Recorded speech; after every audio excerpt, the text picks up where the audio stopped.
तो hello students, आज हम स्टार्ट करते हैं एक नए टॉपिक के साथ। ठीक है। तो जो हमारे टॉपिक का नाम है वो है पॉलीफेज सिस्टम या फिर बहुकलीय प्रणाली। Polyphase system.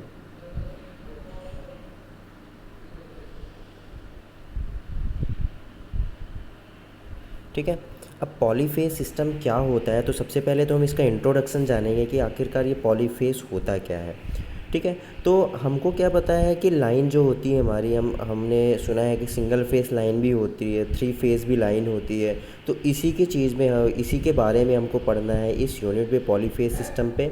तो यहाँ पे क्या होता है कि जब हम दो या दो से अधिक फेज़ की प्रणाली को, जो भी फेज़ की प्रणाली होती है, जैसे सिंगल फेज़ तो हमको पता है, लेकिन दो या दो से अधिक जैसे थ्री फेज़ हो गया, ठीक है ना, प्रणाली के बारे की जब हम बात करते हैं तो ये सारी चीज़ें हमारी क्या कहलाती हैं, पॉलीफेज़ प्रणाली कहलाती है या फिर बहुकलीय सिस्टम कहलाती है।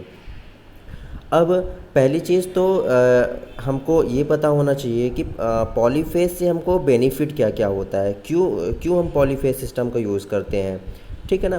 तो इसमें क्या होती है कि पॉलीफेज़ की अगर हम बात करें तो पॉलीफेज़ में जो प्रत्येक कला होती है, प्रत्येक कला की बात करें तो जो उसका प्रत्येक फेज़ होता है, ठीक है ना, क्या होता है, प्रत्येक फेज़ होता है। एक मिनट।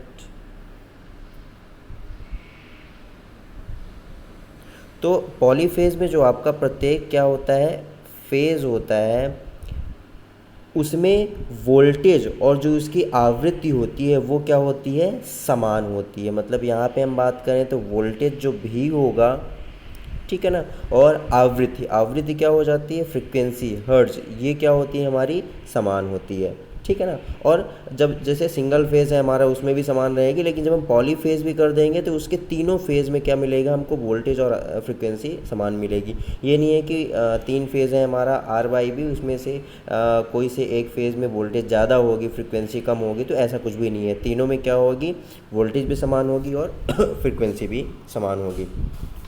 अब और कुछ बेनिफिट हो सकते हैं जिनकी वजह से हम पॉलीफेज सिस्टम को यूज़ करते हैं। तो जैसे बेनिफिट की हम बात करते हैं तो पहला बेनिफिट क्या हो जाएगा कि जब बहुकलीय होता है, मतलब जो पॉलीफेज सिस्टम होता है उसके थ्री फेज जो लाइन होती है, ठीक है ना, उसमें सिंगल फेज लाइन की अपेक्षा पतले तार प्रयोग किए जाते हैं। ठीक है ना। मतलब जब हम विद्युत शक्ति जो हो गई उसको क्या करेंगे, कहीं पे हम डिस्ट्रीब्यूशन कर रहे हैं, ट्रांसमिशन कर रहे हैं, तो वहाँ पे क्या होगा कि जो सिंगल फेज़ लाइन होता है उसकी अपेक्षा हमको पतले वायर का यूज़ किया जाता है। यहाँ पे जो वायर होता है वो क्या हो जाता है, थिन वायर हो जाता है। ठीक है ना, उसका यूज़ करेंगे। फिर सेकंड चीज़ की हम बात करें, अगर हम सेकंड इसके ऑप्शन पे जाएं कि सेकंड हम क्यों यूज़ कर रहे हैं इसका, देखिए अगर पॉलीफेज सिस्टम को यूज़ किया जा रहा है कहीं पे भी और हम यूज़ कर रहे हैं लगातार, तो कुछ ना कुछ बेनिफिट होगा, कुछ ना कुछ बेनिफिट के चलते ही हम ये सब सारी चीज़ें कर रहे हैं। तो जो थ्री फेज सिस्टम होता है उसमें जो मोटर्स लगे होते हैं, अगर हम बहुकली की बात करें तो उसके जो मोटर्स होते हैं उसमें जो टॉर्क उत्पन्न होता है, वो टॉर्क क्या होता है, उत्तम टॉर्क होता है। ठीक है ना। उत्तम की बात करें तो यहाँ पे जो टॉर्क हमको प्रोड्यूस कर रहे हैं, जो टॉर्क वहाँ पे प्रोड्यूस हो रहा है वो क्या होता है, मच बेटर होता है, बहुत अच्छा टॉर्क होता है। जबकि अगर हम सिंगल फेज़ की बात करें तो जो सिंगल फेज़ मोटर से जो टॉर्क यहाँ पे प्राप्त होता है हमको, वो क्या होता है, पल्सेटिंग प्रकृति का होता है। ठीक है ना, क्या होता है, वो पल्सेटिंग होता है। अब पल्सेटिंग की बात करें तो देखिए यहाँ पे पल्सेटिंग भी आपको नॉलेज होना चाहिए, पल्सेटिंग क्या होता है। तो पल्सेटिंग क्या होता है कि मतलब आपको जो यहाँ पे टॉर्क की बात करें तो जब आपका थ्री फेज़ रहता है, जहाँ पे थ्री फेज़ में आपको जो टॉर्क मिल रहा है, एक मिनट, थ्री फेज़ में जो आपको टॉर्क मिल रहा है वो टॉर्क क्या मिल रहा है, उत्तम क्वालिटी का मिल रहा है। मतलब वहाँ पे टॉर्क का मतलब घुमाव बल होता है, और यहाँ पे जो घुमाव बल है, घुमाव बल जो है वो बराबर मिलता जा रहा है थ्री फेस में। जबकि सिंगल फेस में क्या हो रहा है, आपको यहाँ पे जो घुमाव बल मिल रहा है वो पल्सेटिंग मिल रहा है। मतलब कभी तेज़ मिल रहा है, कभी धीमा मिल रहा है, कभी और तेज़ मिल रहा है, कभी धीमा मिल रहा है। मतलब जो चीज़ कह रहे हैं एक समान स्थिर ना मिले तो उसको हम पल्सेटिंग बोलते हैं। ठीक है। अब अगले अगले अगर हम बात करें कि और क्या बेनिफिट होता है इसमें, तो हम चलते हैं इसके थर्ड नंबर पे।